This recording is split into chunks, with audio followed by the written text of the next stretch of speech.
Bonsoir à tous. À la une de ce journal, ambiance électrique à l'Assemblée nationale où des députés SDF sont montés au créneau pour empêcher la présentation du programme socio-économique et culturel du Cameroun pour l'année 2018. Le principal orateur, le Premier ministre, a essuyé un blocus de la part des parlementaires SDF engagés à revendiquer l'ouverture en priorité d'un débat parlementaire sur la crise anglophone.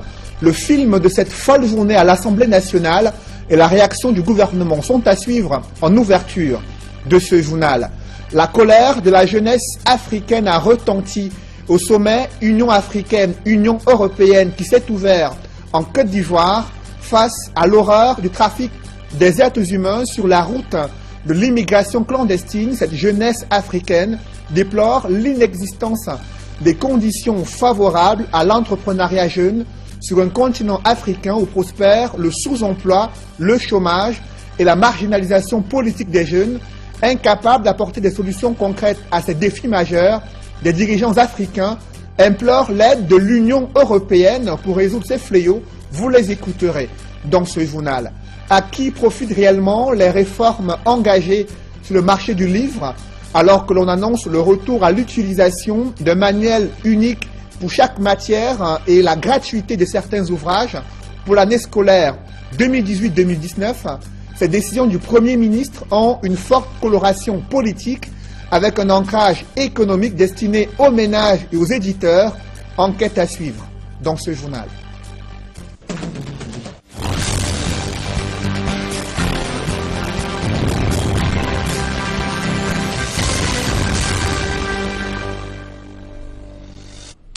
Merci de suivre cette édition complète de l'information sur Equinox Télévision.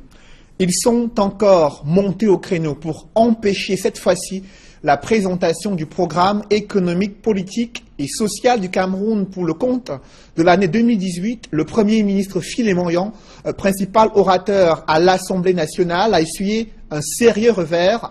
Des parlementaires SDF l'ont empêché de dérouler ce programme économique, et social et culturel.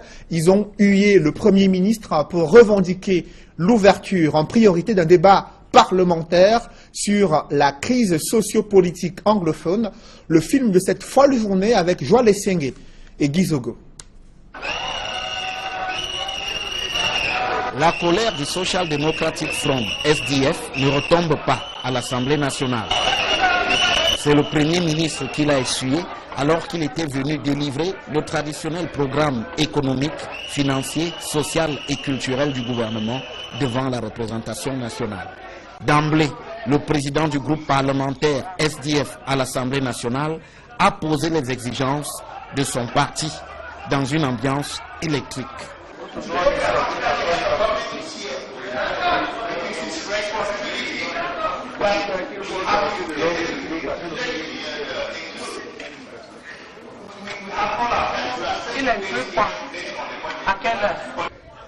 Après une brève accalmie, le Premier ministre a enfin pris la parole pour affirmer que le gouvernement tiendra compte des doléances du SDF, mais aussitôt, tout est parti en vrille.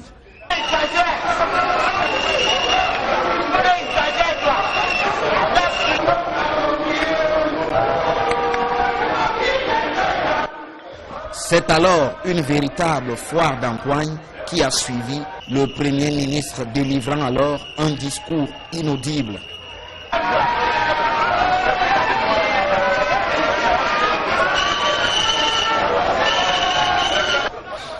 Le SDF explique que l'occasion s'y prêtait. C'est une occasion pour nous, tout indiqué, de demander au Premier ministre qu'il est un peu hors sujet et que dans tous les cas, la crise anglophone doit être prioritaire. La crise anglophone doit être inscrite au débat à l'Assemblée. Ça a été pour le cas de Boko Haram. Je ne sais pas pourquoi la crise anglophone est bottée en touche. Il promet même de poursuivre cette opération blocus si rien n'est fait. Nous avons indiqué que l'opération blocus allait se poursuivre et elle se poursuivra jusqu'à la fin de cette session si le gouvernement de M. Biya reste sourd à notre demande qui est celle d'ouvrir un dialogue sincère sur la crise anglophone. Au RDPC, on dénonce l'attitude du SDF. Le SDF qui a complètement perdu pied dans sa région et dans son fief, la région qui est censée être son fief. Et aujourd'hui, je pense qu'ils essaient de revenir à la surface, de reprendre pied, mais le font de façon très maladroite, malheureusement. Nous ne sommes pas là pour danser, nous ne sommes pas là pour chanter. L'Assemblée nationale n'est pas le forum de gens sans éducation, mais plutôt de gens qui sont investis par le peuple pour pouvoir parler au nom de ce peuple. Achevé dans la confusion, le discours du Premier ministre, malgré les chants des députés RDPC, aura été loin de détonner au cœur du Parlement.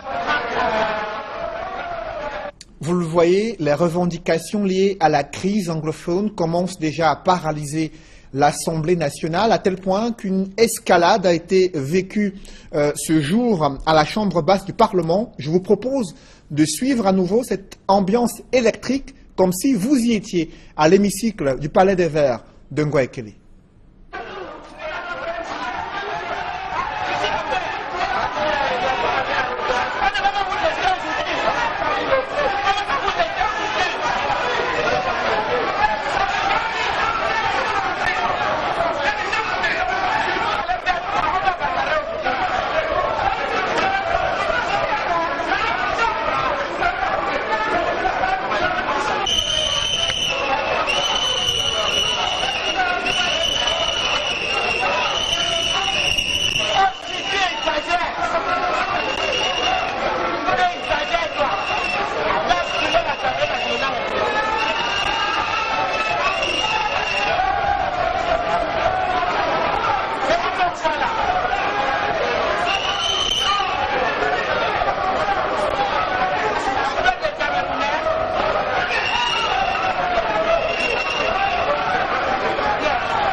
Au sujet de ce blocus mené par des députés SDF à l'Assemblée nationale, le ministre Grégoire Auna, qui assure actuellement l'interface entre le gouvernement et le Parlement camerounais, a critiqué l'attitude du principal parti de l'opposition. Il reproche de ne pas avoir laissé du temps au gouvernement pour examiner la requête d'inscrire à l'ordre du jour de la session parlementaire un débat sur la crise anglophone. Face à l'horreur de ce trafic des êtres humains observé sur la route de l'immigration clandestine, le Parlement panafricain, cette fois-ci, exige l'ouverture d'une enquête internationale pour crimes contre l'humanité commis en Libye. Cependant, le nœud du problème reste l'urgence des mesures à prendre pour mettre fin à ces pratiques illégales, et la jeunesse africaine est montée au créneau. Durant l'ouverture de ce sommet Union africaine-Union européenne en Côte d'Ivoire, pour dénoncer l'inexistence des conditions favorables à l'épanouissement économique, social et politique des jeunes africains, des facteurs qui les encourageraient à pouvoir se retrouver sur ces routes de l'immigration clandestine. Compte rendu avec Éric Martial Ndiomo. Dans la série de discours qui ont ponctué l'ouverture des travaux de ce 5e sommet Union africaine-Union européenne figure en bonne place celui de Francine Muyumba, présidente de la jeunesse panafricaine. La jeune Congolaise a explicitement donné la solution pour une cessation des migrations des jeunes vers l'Europe, solution qui porte sur la bonne gouvernance et la création d'emplois par les dirigeants africains. Pourquoi nous devons promouvoir l'entrepreneuriat? Parce que l'entrepreneuriat est vital à la création d'emplois de jeunes. Aujourd'hui, nous avons des jeunes Africains qui, tout à l'heure, vous venez de mentionner, qui sont en train de traverser des moments plus difficiles de notre vie, de notre génération. Ceux qui sont en Libye en ce moment, en train d'aller chercher la vie en Europe, parce qu'ils en ont marre, bien évidemment, de peut-être la vie qu'ils sont en train de traverser en Afrique.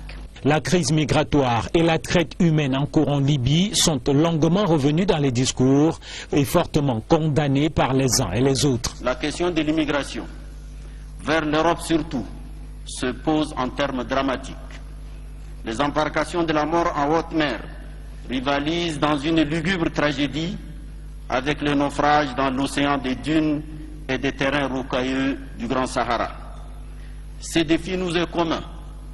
Nos responsabilités partagées ici sont écrasantes et nous interpellent au plus profond de nos consciences. Jusqu'à quand allons-nous, vous et nous, observer cette tragédie, insensibles, impuissants, inactifs, paralysés? Je m'adresse à vous, horrifiés et hantés, comme bien d'autres citoyens du monde, par les images des migrants africains vendus aux enchères comme esclaves sur le territoire libyen. Notre sommet doit être le point de départ d'une action résolue. L'actualité nous offre un triste exemple en Libye et nous interpelle sur une situation qui est devenue totalement inacceptable. Face à ce drame ignoble qui nous rappelle les pires heures de l'histoire de l'humanité, j'en appelle, à notre sens, de la responsabilité collective. La jeunesse, qui représente plus de 60% de la population africaine, est au cœur des travaux de ce 5e sommet Union africaine-Union européenne. Les questions d'ordre sécuritaire ont également amplement été évoquées dans les prises de parole, avec des approches de solutions différentes, mais toutes tournées vers la nécessité d'une solidarité accrue entre l'Afrique et l'Europe. Je salue l'attention portée à la jeunesse, notamment la recherche d'un développement durable, inclusif et créateur d'emplois pour les jeunes. Les jeunes sont le moteur de nos sociétés et nous devons les écouter. Il nous faut les mettre au cœur de nos plans de développement nationaux et internationaux. Répondre à leurs aspirations est essentiel dans une perspective de développement. Le sommet s'achève ce jeudi par une séance à huis clos sur la gouvernance. Des facteurs qui encouragent et poussent les jeunes Africains à emprunter les routes de l'immigration clandestine, ce sont les mauvaises conditions de travail et le sous-emploi dans le pays d'origine. Illustration avec un mouvement d'humeur observé sur le site d'une centrale à gaz située à Lokbaba, dans le 3e arrondissement de Douala. Des ouvriers y ont manifesté ce matin. Ils réclament le paiement de leur salaire après des licenciements qu'ils jugent abusifs. Des précisions avec Donald Anouzoua dans ce reportage. À l'entrée du site de la centrale à gaz de Lokbaba, les membres du syndicat national des travailleurs du fourrage et assimilés du Cameroun donnent de la voix. Nos familles vont nous rejoindre bientôt là, ils sont en train d'appeler, bon les enfants sont allés à l'école, mais nos familles, toutes nos familles seront ici et nous verrons les enfants, tout le monde, nous dormirons ici. Les travailleurs, entourés des forces du maintien de l'ordre qui encadrent leur mouvement d'humeur, font savoir qu'ils ont été abusivement licenciés pour avoir revendiqué l'application de la convention collective de leur secteur d'activité. Nous avons été abusivement chassés, je dirais chassés, parce que nous devons reprendre le service, mais on nous a demandé de ne plus revenir. Pourquoi? Parce que nous réclamons l'application de la convention depuis plus d'1 an. Et ils n'ont jamais respecté, il n'y a jamais eu d'assurance ici, ce que nous réclamons. Nous travaillons beaucoup plus que ce que nous devons faire. Que ça, c'est l'esclavage carrément. Et c'est pancartes en main qu'ils réclament le paiement de leurs droits de fin de contrat. Nous sommes en route ici pour que le reliquat de nos salaires, selon la convention, nous soit reversé, premièrement. Deuxièmement, que le licenciement abusif soit complètement qu'on nous règle selon le code du travail. Maintenant, nous voulons que le droit soit respecté. Nous voulons que le Cameroun, nous voulons avoir la preuve qu'être ici est mieux qu'être à l'extérieur. En l'absence des employeurs incriminés, les travailleurs du fourrage et assimilés ont été approchés par le représentant du sous-préfet de Douala 3e qui a demandé aux grévistes de prendre leur mal en patience en attendant l'ouverture des négociations entre les parties prenantes. Et l'entreprise accusée de licenciement abusif a réagi. Elle ne se reconnaît pas dans les faits qui lui sont reprochés. Je vous propose d'écouter l'un de ses responsables qui s'exprime au micro de nos reporters. Déjà, je vais commencer par vous dire que ce personnel-là n'est pas le personnel de la société Savannah. Chacun de ces employés a un contrat de travail avec Jerry Sarr. Et leur contrat de travail, c'est le contrat de travail à durée déterminée. Étant un contrat à durée déterminée, la durée déterminée étant arrivée à échéance, leur employeur a jugé ou alors l'employeur n'a pas renouvelé ce contrat. Parce que nous, bien que n'étant pas l'employeur direct, l'employeur de ce personnel, nous nous assurons que notre contracteur puisse, n'est-ce pas, bien gérer alors son personnel. Dès la prochaine rentrée scolaire 2018, des parents d'élèves ne devraient acheter qu'un seul manuel pour chaque matière et d'autres ouvrages, d'autres livres scolaires pourraient être accessibles gratuitement dans des écoles publiques. Ces décisions du Premier ministre vous font peut-être sauter de joie. Au regard des probables économies à réaliser, cependant, c'est une résurrection d'une vieille réforme qui aiguise déjà l'intérêt des éditeurs qui en sont les principaux bénéficiaires. Élisée Bogba et Marcelin Gansop. C'est terminé avec la multitude de livres pour une seule matière. Ainsi en a décidé le Premier ministre, chef du gouvernement. Dès la rentrée prochaine, le principe d'un seul livre par matière est adopté. Une véritable révolution qui nous ramène plus de 20 ans en arrière. La pratique, c'était que on mettait plusieurs livres sur la liste officielle et les établissements choisissaient. Ça avait l'inconvénient que dans la même ville et parfois dans le même quartier, des enfants fréquentant deux établissements différents n'avaient pas les mêmes livres. Maintenant qu'on ramène à un livre, il y a une loi qui est favorable au système éducatif, qui est favorable aux enseignants, aux parents. C'est qu'en imprimerie, quand vous augmentez les quantités, vous réduisez les coûts. Le livre ne va plus coûter le prix qu'il coûtait quand un éditeur faisait 1000 livres et laissait aux autres le soin de faire les 1000 autres, chacun. Donc, désormais, le livre qui coûtait 3000, lorsqu'on le faisait en 10 000 exemplaires, si on le fait en 20 000, en 30 000, en 50, parce qu'on est seul sur le marché, peut coûter 4 fois moins. Et c'est à l'avantage des parents. Qui plus est, le livre inscrit au programme scolaire aura au moins une durée de 6 ans renouvelable. Vous imaginez donc un parent qui a 3 enfants qui se suivent et qui ont un écart de 2 ans. Celui qui est au CE2 a la chance de retrouver les mêmes livres que son aîné en 6e. Parce que du CE2 à la 6e, il y a 3 ou 4 classes. Et ça permettra donc que les livres durent plus longtemps. Et quand vous aurez investi pour le premier, c'est un capital pour ses cadets, ainsi de suite. Le Premier ministre a également consacré la gratuité des manuels scolaires dans les écoles primaires publiques.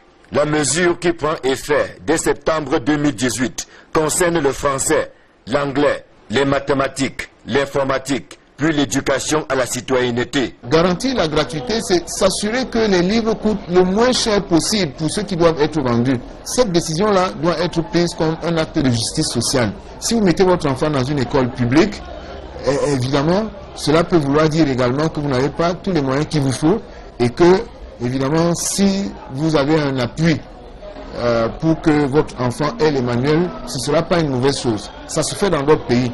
En attendant l'implémentation des actes pris par le Premier ministre, les parents poussent déjà un ouf de soulagement, de même que les éditeurs, pour qui c'est une nouvelle ère qui va s'ouvrir. On veut créer une saine émulation entre les acteurs, entre les éditeurs, pour que, sachant que j'ai des concurrents, je donne le meilleur de moi-même pour produire le meilleur livre. La concurrence va se faire en aval et ne vont émerger que les éditeurs qui seront les meilleurs. Maintenant, si vous êtes 7, il faudra être premier sur 7. Démarche pourrait être marquée. Ces réformes gouvernementales observées sur le marché du livre marquent une rupture et témoignent de la volonté de placer le manuel scolaire au centre de la formation des nouvelles générations de Camerounais. Je vous propose de suivre l'analyse du professeur Marcelin Vundaitoa, éditeur et enseignant d'université. L'une des choses qu'il faut noter dans ce texte-là, c'est que le texte qui a créé le Conseil en 2002 était un arrêté. Le texte qui organise le Conseil en 2017 est un décret. Dans la hiérarchie des textes juridiques, l'arrêté est en dessous du décret. C'est dire si le Premier ministre prend la mesure de l'importance d'un Conseil d'agrément des manuels scolaires. Par ailleurs, il convient de noter que c'est le Premier ministre qui nomme le président c'est lui qui constate la composition du conseil. Le nombre des membres du conseil qui avaient parfois, pour certains, des profils qui n'avaient rien à voir avec l'évaluation des manuels scolaires a été revu. On passe de 37 à 47 membres et c'est des membres qui ont un profil plus conséquent pour évaluer la question des manuels scolaires. C'était quelque chose à noter. Le secrétariat permanent du conseil voit également son personnel doublé. Vous voyez, ça donne de prendre la mesure de ce que le conseil représente désormais aux yeux du Premier ministre. Précisément dans sa circulaire, le Premier ministre rappelle que les objectifs de développement du Cameroun, comme de tous les pays au monde, sont adossés sur la qualité de ses ressources humaines. Et laquelle qualité est acquise par la qualité de la formation qu'on donne. Et la qualité de la formation qu'on donne dépend du livre. Le livre est la clé de voûte de tout système éducatif. Et il est davantage pour nous parce que nous sommes dans un pays où il y a des régions qui n'ont pas d'enseignants formés. Au-delà des éditeurs de manuels scolaires qui se frottent les mains, il y a des vendeurs de livres d'occasion qui espèrent qu'avec la mise en œuvre de cette réforme, leurs activités vont reprendre pour le grand bonheur des parents qui, à une certaine époque, avaient la possibilité d'échanger les livres entre leurs différents enfants. Reportage, Kate Diarra, Equa Claude et Georges Mitterrand. J'ai dit waouh, enfin, parce que franchement c'est ce qu'on a attendu depuis des années. Quand mon grand fréquentait un livre, c'est le même livre que j'ai utilisé, le livre que j'ai fréquenté avec. C'est avec une pointe de mélancolie que Tonke Théophile, vendeur de livres de seconde main, ressasse ses souvenirs d'écolier des années passées. Pour lui, comme pour la plupart de ses collègues, la circulaire du Premier ministre portant réaménagement dans le secteur du manuel scolaire au Cameroun est à saluer. L'idée est bonne, ça aidera beaucoup de Camerounais. Plus aujourd'hui, on en a trop de livres au programme, exagérément même. À condition toutefois que des mesures d'accompagnement soient effectives. Si le Premier ministre a décidé, et qu'ils peuvent vraiment tenir dur à ça, ça sera bien. La décision prise par le Premier ministre, qui veut que les élèves aient désormais un livre par matière, et ce pour une durée de 6 ans, aura certes des retombées positives sur la vente du livre poteau, mais pour cela, il faudra souffrir 1 an ou 2. Pour le moment, elle n'est pas bonne. Elle sera bonne plutôt l'année prochaine. Le temps de nous laisser aussi d'écouler tout ce stock que nous avons emmagasiné et se préparer pour l'année prochaine. À l'échelle des avantages qui naîtront de cette décision, il y a que dans des familles nombreuses, les cadets pourront, comme par le passé, utiliser en toute quiétude les livres de leurs aînés et permettre ainsi aux parents de faire des économies. Ce sera également, pour les vendeurs de livres de seconde main, la fin du mercantilisme qui a cours dans le secteur du manuel scolaire au Cameroun depuis de nombreuses années.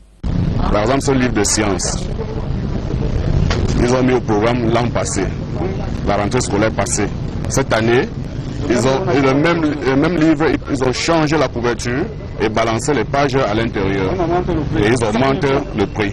Vous voyez, c'est une manière d'arnaquer les parents. Et comme ça, tous ces livres qui mettent au programme, chaque année, c'est la même chose. Toujours dans ce secteur de l'éducation, l'annonce de la gratuité de certains manuels scolaires dans les écoles publiques est insuffisante pour résoudre le problème de la formation des nouvelles générations de Camerounais. Il y a un sérieux problème qui se pose avec les instituteurs. À peine sortis des écoles de formation, ils peinent à être intégrés à la fonction publique. Les salaires sont assez indécents pour ceux qui travaillent dans le secteur privé et ils broient du noir déjà et interpellent les pouvoirs publics à ce sujet. François Dikoumé et Sylvestre Zangaou. Je m'engage à mettre tout mon savoir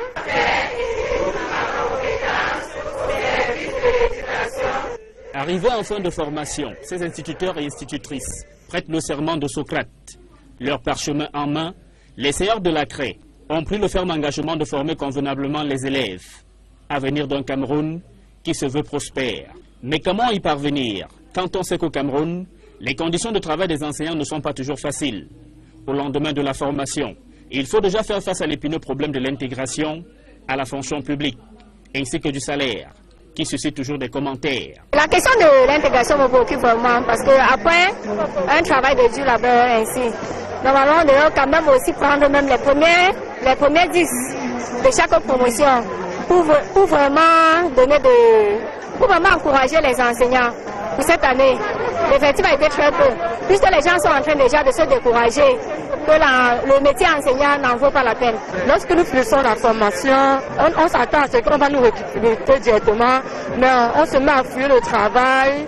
On fouille le travail, on ne voit pas. Il faut qu'on commence à faire des petites répétitions au quartier. Le salaire, on ne touche pas grand-chose, quoi. Le salaire n'est pas bon. Passionnés par le métier, certains enseignants ont fini par se confier à des rêves qu'ils espèrent voir se réaliser. Je me dis, aujourd'hui, 4e 2017, il y a eu d'autres avant nous, mais on a toujours espoir du mot l'intégration. Le pays, on est Camerounais, on ne cesse de rêver et on attend. Même les formateurs de ces enseignants savent que le parcours de leurs élèves d'hier ne sera pas facile, à moins d'aller frapper aux portes du secteur privé. Je félicite les promoteurs des établissements privés qui ont compris qu'il faut recruter le personnel qualifié, en attendant bien sûr ce que l'État compte faire pour eux. À ce que je sache, l'État recrute, mais la fréquence de recrutement, c'est ça qui les dérange un tout petit peu. Chaque année, les écoles normales des instituteurs de l'enseignement général forment plusieurs milliers d'instituteurs, mais plus de la moitié reste au chômage, faute d'intégration à la fonction publique, selon des syndicats d'enseignants. En quête d'un immense trésor caché dans l'Union Ekele, des Camerounais ont bravé les interdictions de pouvoir fouiller le sous-sol de la localité d'Ezeka à la recherche de l'or pour continuer l'exploitation illégale de ce métal précieux. Et du coup, les autorités administratives sont dépassées par les événements. Joël Niem et Étienne Pascal Azégué. L'activité d'orpaillage a repris de plus belle à Ezeka, malgré l'interdiction du préfet du département d'Union Ekele. L'autorité administrative s'en explique d'ailleurs à ce sujet. J'ai mis tout ce que je pouvais faire pour faire exécuter nos instructions portées dans l'arrêté préfectoral en veilleuse, en attendant que le CAPAM fasse son travail et nous rende compte. À ce jour, ce compte rendu de CAPAM est attendu. La ruée vers l'or à Ezeka suscite des inquiétudes pour l'autorité traditionnelle, au vu du nombre de plus en plus croissant de la population dans leur village. Pour l'instant, on ne peut vraiment pas les contenir et les interdire totalement, parce que, je dirais, excusez-moi du terme, je dirais que nous-mêmes, la ville, nous sommes un peu dépassés. Mon village est passé de 900 personnes à 3200. Vous voyez déjà qu'on ne contrôle plus rien. Nous avons émis le vœu que le gouvernement essaye de canaliser l'or qu'on a à Ezeka pour l'évolution de la ville d'Ezeka. Le préfet d'Union Ekele reconnaît certes qu'il y a déjà quelques cas avérés d'insécurité, mais que la situation n'a pas encore atteint la cote d'alerte. Je peux bien vous dire qu'il y a des problèmes qui se posent, c'est des problèmes de petits vols. Et cela ne devrait pas nous inquiéter outre mesure. Nous sommes capables de gérer la police et sur le terrain de la gendarmerie à côté. Ça veut dire que nous n'avons pas encore trouvé le besoin de passer à une action répressive. Cette cote d'alerte, elle, a pourtant déjà été franchie au niveau environnemental. Sur les différents sites, il n'y a pas eu un inventaire préalable pour savoir qu'il y a ces espèces, il y a des espèces à protéger. Étant donné que ce sont des marécages, ce sont des cours d'eau, ça veut dire que ce sont des zones à écologie fragile. Le cursus scolaire des élèves du lycée des Ezeka risque lui aussi être perturbé face à la forte tentation que représente l'or à Ezeka depuis sa découverte. D'ici 2 semaines, d'ici le deuxième trimestre, il est sûr que nous allons perdre quelques élèves au profit de ces chantiers. Ça c'est sûr. Parce que depuis qu'on a fini de composer, le taux d'assiduité dans les salles de classe n'est plus à 100%. Le coût des produits de première nécessité dans les marchés et boutiques n'a pas aussi échappé à l'influence que l'or a désormais sur tous les aspects de la vie active dans le chef-lieu du département d'Union Ekele. Dans l'escale internationale, à peine investi, le nouveau président zimbabwéen a dissous le gouvernement de son prédécesseur Robert Mugabe et confié temporairement deux portefeuilles clés à des ministres du chef de l'État démissionnaire le temps de pouvoir de former un nouveau gouvernement afin d'assurer la continuité des ministères essentiels. Le nouveau président zimbabwéen a nommé 2 personnalités du parti au pouvoir, la ZANU-PF, au poste des finances et des affaires étrangères. Le président zimbabwéen a tenu une réunion ce jour avec tous les directeurs des cabinets de différents ministres au Zimbabwe. À présent, la page sport avec les Lions indomptables A' qui visent au moins la demi-finale du championnat d'Afrique des Nations prévu en 2018 au Maroc. Cependant, il y a quelques inquiétudes. L'entraîneur sélectionneur Hugo Berson redoute les conditions climatiques. Le CHAN se joue en nocturne alors que les Lions indomptables A' ont l'habitude de jouer en journée. Cela pourrait affecter leur performance. Je vous propose de suivre ce reportage avec Emmanuel Diop et Ike Cyril. 25 joueurs convoqués pour la dernière phase de la préparation du championnat d'Afrique des Nations CHAN 2018. Rigobert Sambahana, le sélectionneur des Lions indomptables A', explique que l'heure n'est plus à la dispersion des énergies.